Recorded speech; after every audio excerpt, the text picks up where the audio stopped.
What is an invisible join and why do we need to learn it? Well, I'm going to show you today what is the invisible join, how to make it, and 2 major reasons why you want to know how to do this great technique. So, I'm Dayna with Nellie DeeCee Crochet. Stay tuned.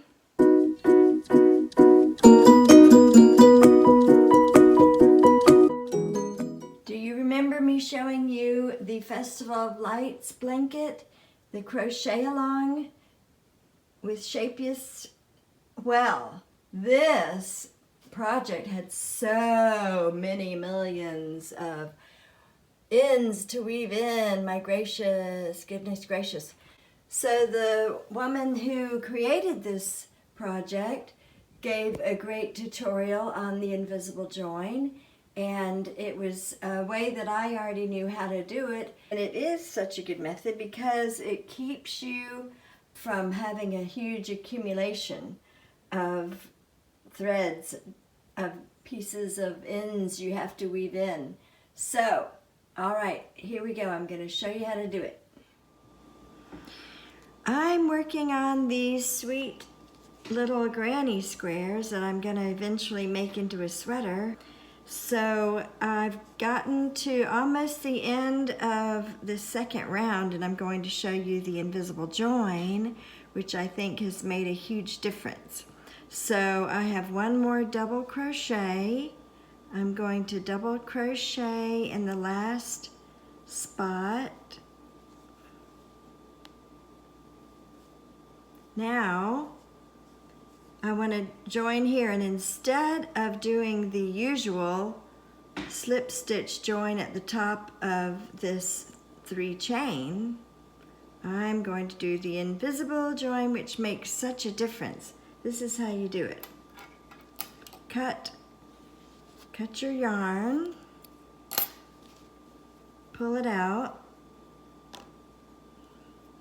Now get a needle. I think it's easier to try to use a needle, tapestry needle with a bigger eye, especially as you get older. Anyway, thread it. Now we're going to skip the first stitch, and we're going to go into the top of the next stitch, and I think you're going to really like the way this invisible join works, because I've seen other versions, and this one is the cleanest that I've seen. You're going to put your needle right through the top little V from front to back. Pull it through gently, because you want to make your invisible join invisible, so nobody would ever know where you actually joined. It's all one continuous stitch. Now you're going to go into the stitch you just finished over here and go in between the stitches and down. Can you see that? And pull your needle through, and now look, you cannot even tell where they joined. Isn't that amazing? Now turn it over. Now come back up nearby,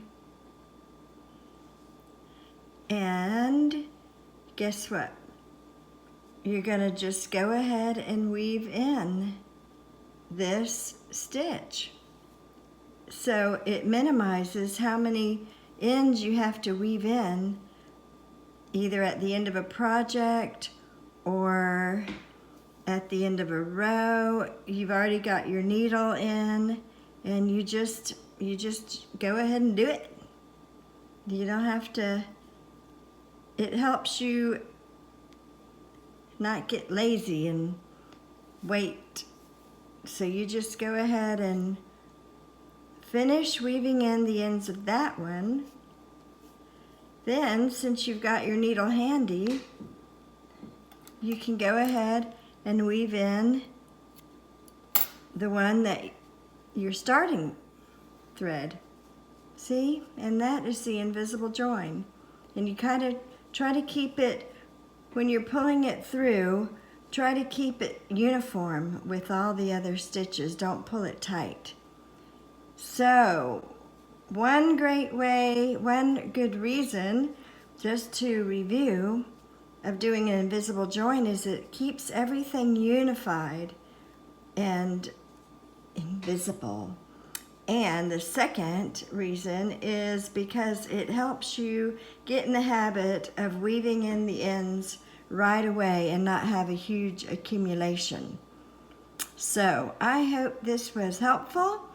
Let me know if there's anything else I can show you that maybe you've been wondering about, and I'll do my best. I'm Dayna with Nellie DeeCee Crochet, and I'll see you on another video. Bye-bye.